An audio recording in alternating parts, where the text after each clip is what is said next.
አበጋዞች ለኤርትራ የእጅ መንሻ ሰፊ መሬት ለመስጠት መወሰናቸው ተሰማ። ለሁሉም የግንባርና ማዕከላዊ ወታደራዊ አዛዦች በተሰጠ አቅጣጫ የኤርትራ ጦር በሶስት አቅጣጫ በሶስት የክልሉ አካባቢዎች በይፋ ይገባል። በሚስጥር ይያዝ ተብሎ ስለወጣው መረጃም እንነግራችኋለን። የኢትዮጵያ አየር ኃይል አስመራን አሸበርም። ሰሞነኛው የኢትዮጵያ ማስጠንቀቂያዎች እንደተፈራው ወደ ተግባር ገቡ። የኢትዮጵያ አደገኛ ድሮን በኤርትራ ሰማይ ላይ በዝርዝር ይዘኗል። ዋትን ያንቀጠቀጠው የመከላከያ አገርን የመታደግ ዘመቻ ሰራዊቱን እንደ ጉንዳን ለዓላማው ከመላ አገሪቱ ወደ ሰሜን ሲተም ዋትና አስመራ የወቀሳ መግለጫ አከታትሏል። ለጥቂት ቀናት ኦፕሬሽን ከአዲስ አበባ ጀምሮ ከሌሎች የአገሪቱ ክፍሎች ሜካናይዝድ እና የታጠቀ ዘመናዊ ሰራዊት በተለያየ አቅጣጫ ዛሬ ወደ ሰሜን ሲተም ውሏል። ዝርዝር አለን። የጀነራሉ መኖሪያ በሳት ወደመ። ቃጠለው መንስኤ ከባድ የፖለቲካ ውዝግ አስነስቷል። ሻዕቢያና ህወሓት እጃቸው እንዳለበት ተጠቁሟል። በዝርዝር እንነግራችኋለን። ህወሓት የፖለቲካ ማዕከሉን ዋና ከተማዋን ጥሎ ሸሽቷል። ከመቀለ የሸሸው ህወሓት መቀመጫውን ለአስመራ ወደ ቀረበ ከተማ አዘዋውሯል። መተማመን በጠፋበት የትግራይ ፖለቲካ ህወሓት የሚተማመንበት ጥብቅ ተቋማዊ ዲሲፕሊን ፈርሶ ፖለቲካዊና ወታደራዊ መረጃዎች በቀላሉ እየወጡ ነው። ድርጅቱ በታሪክ ለመጀመሪያ ጊዜ በመቀለ ያለውን የፖለቲካ የበላይነትና የጸጥታ መተማመን ማጣቱም ተገልጿል። ዝርዝር አለን። የኢትዮጵያ ወታደራዊ አቅም ተጠናክሯል።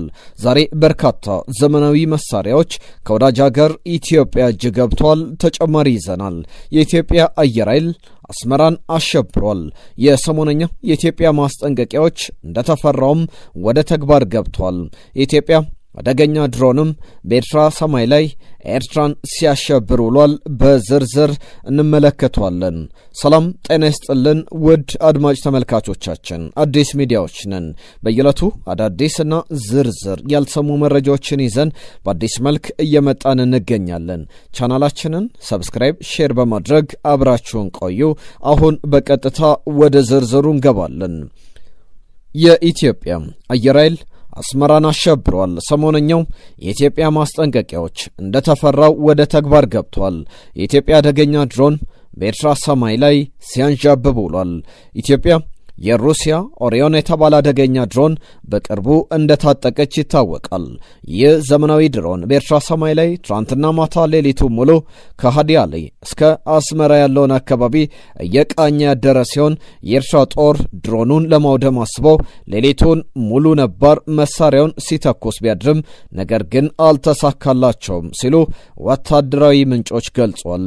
ይህ ዘመናዊና አደገኛ ድሮን የሻዕቢያና ዋና ዋና የጦር ማከማቻ ካምፖችን ወታደራዊ እንቅስቃሴና ተቋማት ኢላማ ውስጥ አስገብቷል። ከሰሞኑ ዛሬን ጨምሮ የኢትዮጵያ የትግራይ መሬት መወረር የያዘው የአስመራ ጦር የኢሳያስም ጦር ኢትዮጵያ በምላሹ ልታደርግ እንደምትችል ወታደራዊ ተቋማት ብቻ ሳይሆን እያንዳንዱ የአስመራ ባለስልጣናት ኢላማ ውስጥ መሆኑን ለማሳየት ያለመ የድሮን ቅኝት ማድረጉ ነው ተነገረው። የህወሓት የጦር አበጋዞች በዛሬው ሚስጥራዊ ስብሰባ ለኤርትራ መሬት ለመስጠት መወሰናቸው ታውቋል። ለሁሉን የግንባርና ማዕከላዊ ወታደራዊ አዛዦች በተሰጠ አቅጣጫ የኤርትራ ጦር በሶስት አቅጣጫ በሶስት የክልሉ አካባቢዎች በይፋ ይገባል። ኃይሌ ሥላሴ ግርማይ ወይም ወዲ እምበታይ የሚባለው የህወሓት ቁልፍ ጀነራል ሁሉንም የግንባሮችና ማዕከላዊ ወታደራዊ አዛዦችን ከክፍለ ጦር አዛዦች በላይ ያሉትን በህወሓት በኩል ያለውን አቋም ገልጾላቸዋል።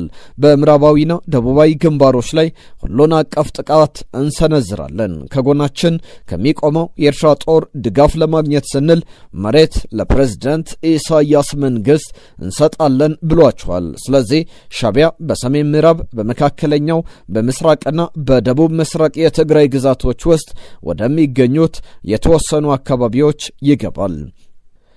ለታችኛው ወታደራዊ ክፍሎችም አትንገሩ ሲልም የህወሓት ጀነራል አስጠንቅቋቸዋል ተብሏል።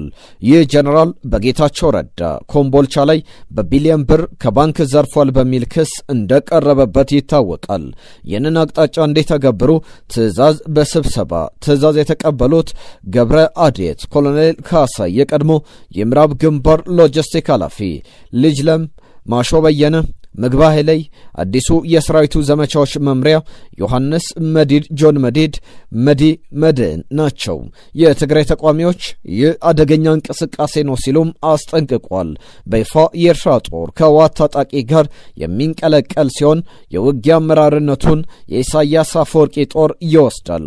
ይህም በርካታ የትግራይ ወጣቶች እንዳይሸሹ አድርገው ኋላ እየወጉ በጦርነት ይማግዷቸዋል ሲሉም ተቋማቸውን አሰምተዋል። የኢትዮጵያ ወታደራዊ አቅም ተጠናክሯል። ዛሬ በርካታ ዘመናዊ መሳሪያዎች ከወዳጅ ሀገር ኢትዮጵያ እጅ ገብተዋል። ሌሊቱን ከዩናይትድ አረብ ኤምሬትስ አቡዳቢ የተነሱ የጦር መሳሪያ የጫኑ አውሮፕላኖች አዲስ አበባ አቅራቢያ ደብረ ዘይት ሐረር ሜዳ ላይ ተራግፈዋል። መሳሪያዎቹ በዝርዝር ማወቅ ባንችልም ከፍተኛ ቁጥር ያለው የጦር መሳሪያ መግባቱን ግን ተረድተናል። ህወሓትን የንቀጠቀጠው የመከላከያ አገርን የመታደግ ዘመቻ ሰራዊቱ እንደ ጉንዳን ለዓላማው ከመላው አገሪቱ ወደ ሰሜን ሲተም ህወሓትና አስመራ የወቀሳ መግለጫ አከታትሏል።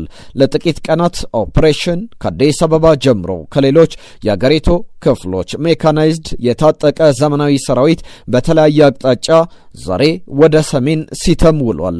በመከላከያ በ10 ቀናት ኦፕሬሽን ትግራይን ነጻ እናደርጋለን የሚል እቅድም ተይዟል ሲሉ የጸጥታና ደህንነት ሪፖርቶችም ገልጿል። በመከላከያ በ10 ቀናት ውስጥ ኦፕሬሽን ተደርጎ ትግራይን ነጻ እናደርጋለን የሚል እቅድ ተይዟል ሲሉ የጸጥታና ደህንነት ሪፖርቶች ገልጸዋል። ይህንን መረጃ ጨምሮ ባህርዳር ዙሪያ፣ ደብረታቦር ቀጠና፣ ሰሜን ወሎና ማዕከላዊ ጎንደር አንዳንድ አካባቢዎች ሰራዊቱን አካባቢውን ትቶ ወደ ሰሜን እየተመመ ነው። በተለይ የደብረታቦር ቀጠና በርካታ ሰራዊት ተንቀሳቅሷል ሲሉ እማኞች ነግረውናል። ከመላው አገሪቱ በተለይም ደግሞ ከአዲስ አበባ ወደ ሰሜን ኢትዮጵያ ታንክን፣ መድፍን ጨምሮ ከበርካታ ሰራዊት ጋር ሌሎች ዘመናዊ ከባድ መሳሪያዎችን ጨምሮ ዛሬ ሲጓጓዝ ውሏል። ይህ በተለይ ወልቃይት ሰቲት ሁመራ ዞንን ማዕከል ያደረገ የኃይል ክምችት እንዲሁ አፋርን በጨርጨር በካላዋ በኩልም እሱን ማዕከል ያደረገ የኃይል ስብሰባና ስምሬት ክምችትም እየተደረገ ነው ያለው። በዋግምራ ዞንም እንደዚሁ አዲስ ስምሪት ተሰጥቷል። ወደ ቆላ ተንቤን አካባቢ መከላከያ የሚገሰገስ ይመስላል። ህወሓት የፖለቲካ ማዕከሉን ዋና ከተማዋን ጥሎ ሸሽቷል። ከመቀለ የሸሸው ህወሓት መቀመጫውን ለአስመራ ወደ ቀረበ ከተማ አዘዋውሯል። የህወሓት ከፍተኛ አመራሮች መቀመጫቸውን ከመቀለ ከተማ ወደ ሽረ እንዳስላሴ ማዘዋወራቸው ድርጅቱ በታሪኩ ለመጀመሪያ ጊዜ በመቀለ ያለውን የፖለቲካ የበላይነትና የጸጥታ መተማመን ማጣቱን የሚያሳይ ግልጽ ምልክት ሆኗል። ይህ ድንገተኛ የመቀመጫ ለውጥ እንደ መደበኛ ዝውውር ሳይሆን ከህዝብ ቁጣ ለመሸሽ የተደረገ ማፈግፈግ ነው ተደርጎም ተወስዷል። ጦርነት አንፈልግም ከሚለው ጀምሮ በመቀለ ከተማ በአመራሩ ላይ ያለው ቅሬታ የከረረ መምጣቱ አመራሩ ላይ ጥቃት ሊሰነዘር ይችላል የሚል ስጋት መፍጠሩም ተነግሯል። በክልሉ ያለውን የፖለቲካ ወታደራዊ መረጃና ቅዶችን እንዲሁም ኦፕሬሽኖችን ጭምር ከስብሰባ ሳይወጡ መረጃዎችን ማግኘት እጅግ ቀላል ሆኗል። ህወሓት ከ50 ዓመት ወዲህ ትልቁን መፈረካከስ አሳይቷል። በህወሓት ውስጥ መተማመን ጠፍቷል ተብሏል። ይህም ህወሓት አምኖ ማዕከላዊ ትግራይን እንዳይቀመጥ አድርጎታል። ሽረን እንዲሁም እንደ አማራጭ መጠጊያ መምረጥ አመራሩ ራሱን ከከተማ የፖለቲካ ውጥረትና ከህዝብ ግፊት ለማራቅ የወሰደው እርምጃ ነው የተባለ ሲሆን በቀላሉ ወደ ኤርትራ ለመሻገርና የአስመራ ፖለቲከኞችን ለመቀበል እየተጠቀሙበት ነው ተብሏል። የጀነራሉ መኖሪያ በእሳት ወደመ። ቃጠሎው መንስኤው ከባድ የፖለቲካ ውዝግብ አስነስቷል። ሻዕቢያና ህወሓት እጃቸው እንዳለበትም ተጠቁሟል። በሽረ የብርጋዴር ጀነራል ጀማል ወዲ ጎጀላ መኖሪያ ቤት በቃጠሎ ወድሟል። በትግራይ ክልል ሽረ እንዳስላሴ ከተማ የሚገኘው የብርጋዴር ጀነራል ጀማል ወዲ ጎጀላ መኖሪያ ቤት በትላንትናው ዕለት በደረሰ የቃጠሎ አደጋ ሙሉ በሙሉ ወድሟል። ቃጠሎው በሌሊት በተከሰተ ሲሆን በቤቱ ውስጥ የነበረው ንብረት ሙሉ ለሙሉ መውደሙም ተገልጿል።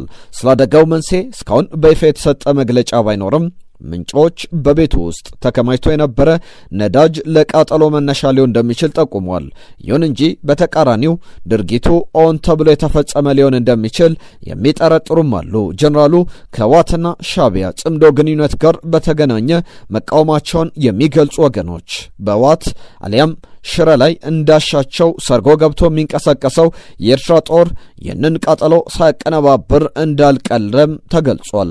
ብርጋዴር ጀነራል ጀማል በትግራይ ጦርነት ወቅት በከፍተኛ ወታደራዊ አመራርነት ያገለገሉ ሲሆን አሁን ያለበት ሁኔታ ምን እንደሆነ ዝርዝር መረጃ ማግኘት አልተቻለም። የቤታቸው መቃጠል በከተማ ነዋሪዎችን በማህበራዊ ሚዲያ ተጠቃሚዎች ዘንድ ከፍተኛ መነጋገሪያ ሆኗል። ጀነራሉ በኢትዮጵያ ኤርትራ ጦርነት ወቅትም የ8ኛ ሜካናይዝድ ክፍለ ጦር አዛዥ ሆነው ተዋግተዋል።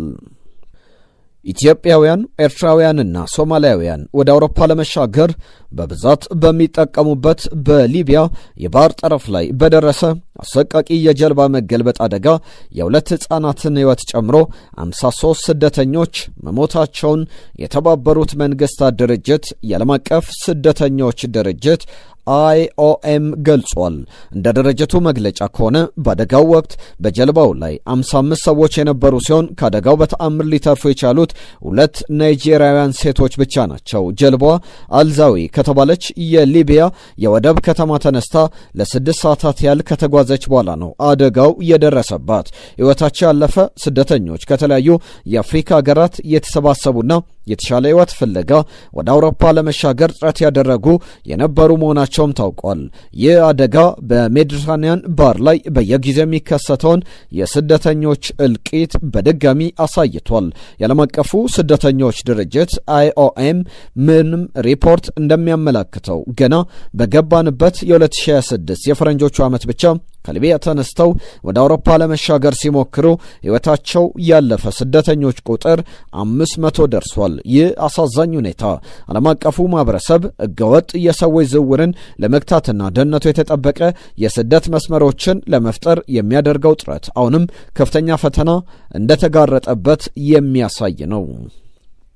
የኢራን የሚሳኤል ፋብሪካዎች በከፍተኛ ፍጥነት እየሰሩ ነው።